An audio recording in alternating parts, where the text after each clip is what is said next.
여러분, 아침에 일어나면 제일 먼저 뭘 하십니까? 혹시 물 한 잔부터 벌컥벌컥 들이키시는 분들 많으시지요? 물이 보약이다. 자고 일어난 뒤엔 수분 보충이 필수다. 이런 말, 방송에서도 참 많이 들으셨을 겁니다. 그래서인지 많은 분들이 눈 뜨자마자 습관처럼 물잔부터 찾습니다. 저희 병원 진료실에서도 특히 연세 좀 있으신 분들일수록 그런 분들이 많았어요. 그런데 말입니다.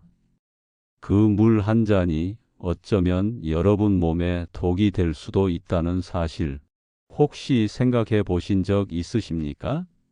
제가 의사 생활을 하면서 특히 노년층 환자들을 만나며 느낀 게 하나 있습니다. 무조건적인 건강 상식이 오히려 몸에 해가 될 때가 있다는 겁니다. 특히 물을 많이 마시면 좋다는 말은 나이가 들수록 그리 단순하게 받아들일 문제가 아닙니다. 오늘 이 이야기는 저처럼 70 넘긴 시니어 분들께 꼭 들려드리고 싶은 이야기입니다. 나이를 먹을수록 몸의 작동 방식은 젊었을 때와 많이 달라집니다. 그런데도 우리는 여전히 젊을 때 들은 건강 상식을 고스란히 따라하고 있죠. 이게 문제입니다. 오늘은 아침에 마시는 물, 그 한 잔이 어떻게 몸에 무리가 되고 경우에 따라서는 심각한 건강 문제로 이어질 수 있는지를 차근차근 말씀드리려 합니다. 그냥 의학 이야기만 하지 않을 겁니다.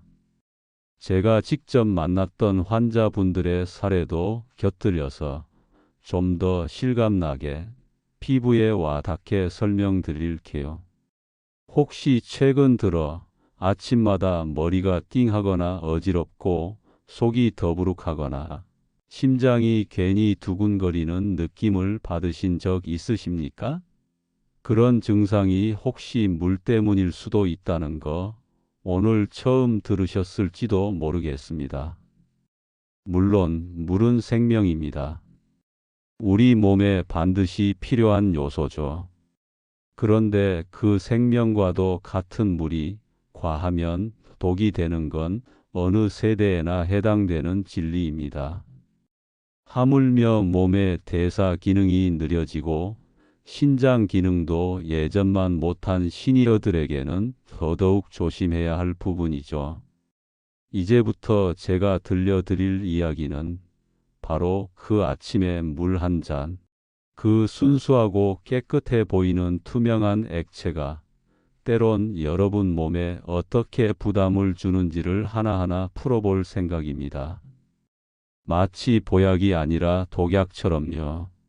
지금 이 영상을 들으시며 물 한 잔 들고 계셨다면 잠시만 내려놓으시고 제 이야기부터 끝까지 들어보시길 권합니다. 자, 그럼 본격적으로 말씀드려 보겠습니다. 첫 번째 이야기, 바로 신장 기능의 저하입니다. 우리가 나이를 먹으면서 가장 먼저 약해지는 장기 중 하나가 바로 신장, 즉 콩팥이지요. 콩팥은 우리 몸에 노폐물을 걸러주는 정수기 역할을 합니다.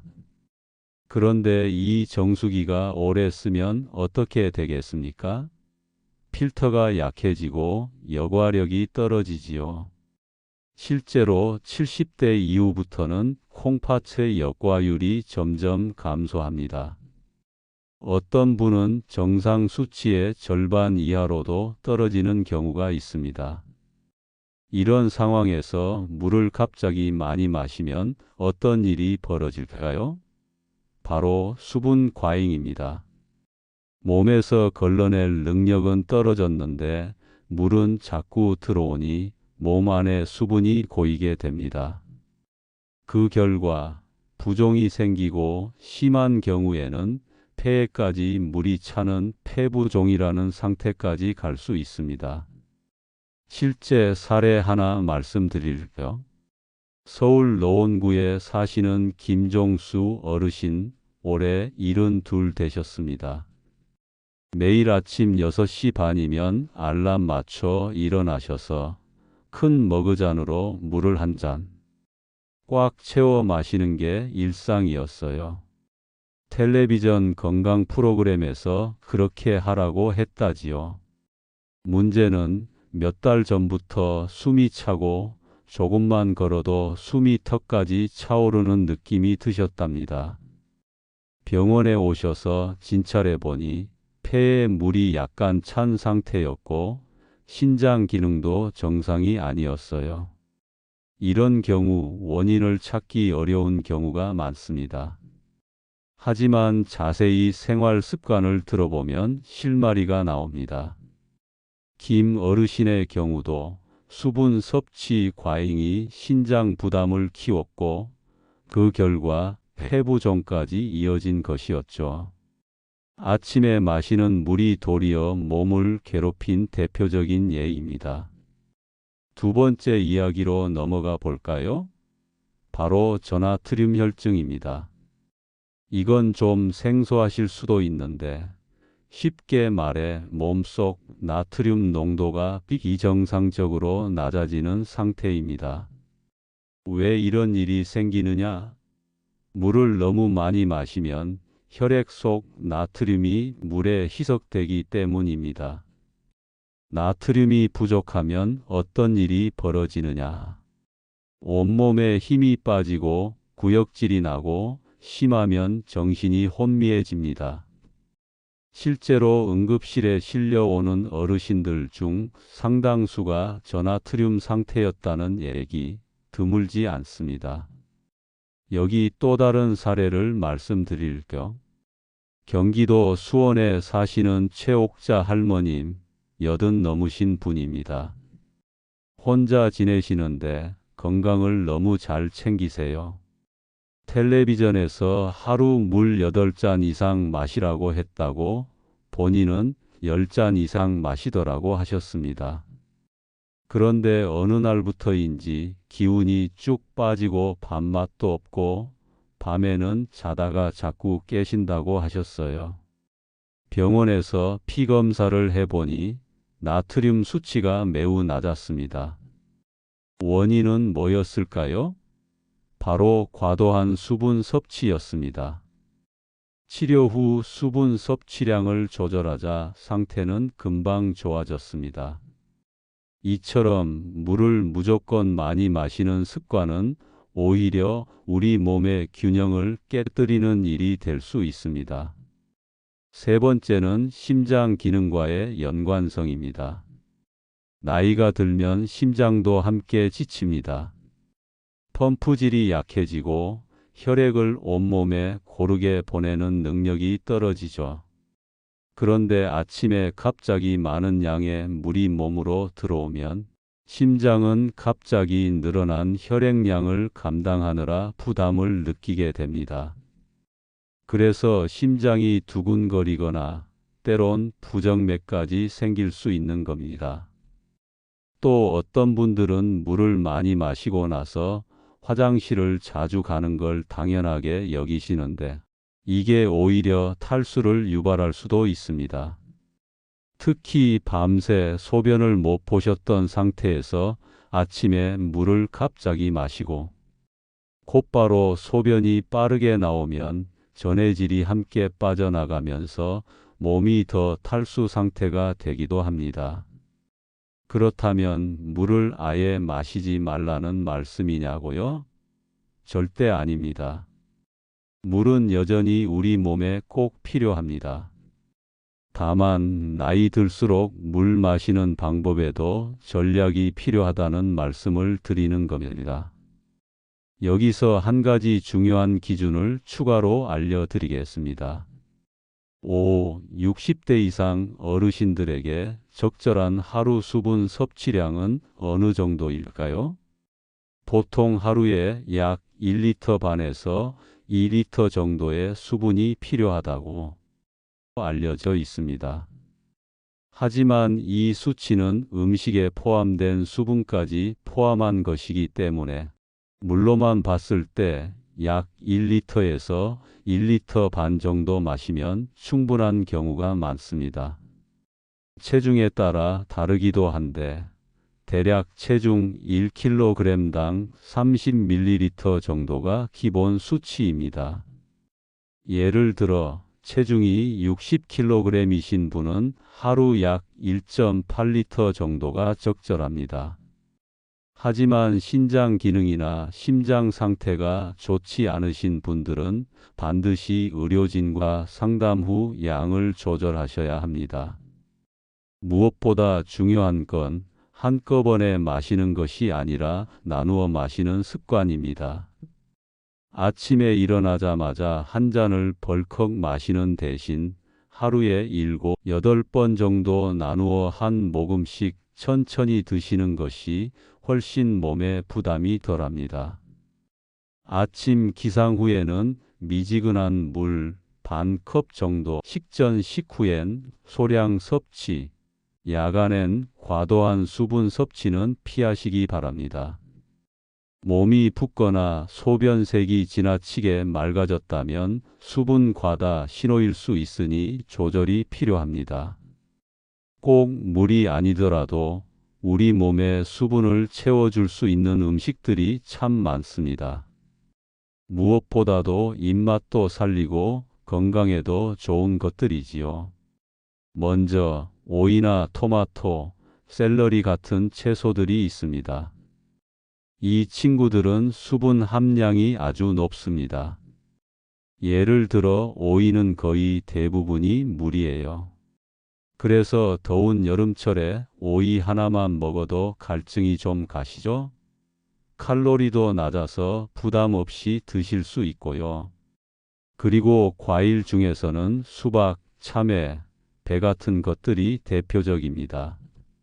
여름에 수박 한 조각 드시면 시원하게 속도 달래주고 수분도 보충되고 그야말로 일석이조입니다. 다만 너무 단 과일은 당이 많을 수 있으니 한 번에 많이 드시는 건 피하셔야겠죠. 또 미역국이나 된장국, 그리고 죽 같은 따뜻한 국물 음식도 좋은 수분 공급원이 될 수 있습니다. 하지만 여기서 중요한 건 염분입니다. 너무 짜면 오히려 몸에서 물을 더 빼앗길 수 있으니 소금은 적당히 줄이시는 게 좋아요. 마지막으로 두유나 보리차, 현미차 같은 무카페인 음료들도 아주 훌륭합니다. 특히 커피나 녹차처럼 이뇨작용이 있는 음료보다는 이런 순한 차들이 훨씬 낫습니다. 물처럼 마시되 맛도 나고 부담도 덜하니까요. 다만 주의하실 점도 하나 있습니다. 과일 주스나 달콤한 음료, 이것들은 생각보다 당분이 높아서 혈당을 급격히 올릴 수 있습니다. 갈증 해소를 위해 드신다기보단 간식처럼 소량만 즐기시는 게 좋겠습니다. 아침에 일어나자마자 벌컥 마시는 물 한 잔, 그것이 습관이 되어 있다면 오늘부터는 다음과 같이 바꿔보시길 권합니다. 첫째, 일어나서 바로 마시기보다는 조금 움직이고 몸을 깨운 뒤 천천히 한 모금씩 마시기. 둘째, 공복에 차가운 물보다는 미지근한 물을 소량씩 마시기. 셋째, 몸 상태를 고려해서 수분 섭취량을 조절하고 신장 기능이 약하신 분들은 의사와 상의한 뒤 양을 정할 것. 넷째, 갈증을 느끼지 않는데도 억지로 마시는 습관은 지양하기. 다섯째, 몸이 붓거나 소변색이 지나치게 맑아졌다면 수분 과다의 신호일 수 있으니 조절이 꼭 필요합니다. 그리고요, 여기서 한 가지 더 중요한 말씀을 드리고 싶습니다. 우리가 흔히 물을 많이 마셔서 나쁠 게 없다고 생각하지만 사실 수분이 너무 많아도 몸은 분명히 신호를 보냅니다. 이걸 잘 알아두셔야 해요. 가장 흔하게 나타나는 초기 증상으로는요, 몸이 자꾸 붓는다. 특히 아침에 눈두덩이나 발등이 붓는 경우가 있습니다. 또 화장실을 자주 가는데도 시원하지 않고 소변이 너무 맑고 색이 없을 정도다. 이런 것도 수분 과다의 신호일 수 있어요. 또 어떤 분들은 물을 많이 마신 날엔 머리가 무겁고 약간 어지러운 느낌이 들었다고 하시는데요. 이게 바로 몸속 전해질 균형이 깨졌다는 표시일 수 있습니다. 특히 나트륨이 희석되면서 나타나는 저나트륨증 초기 증상이기도 하지요. 이럴 때 그냥 지나치지 마시고, 내가 물을 너무 무리하게 마신 건 아닐까? 하고 한 번쯤 되돌아보시는 게 좋습니다. 몸이 보내는 작은 신호 그냥 넘기지 마시고 귀 기울여 주셨으면 좋겠습니다. 자, 그리고 마지막으로 하나만 더 덧붙이겠습니다.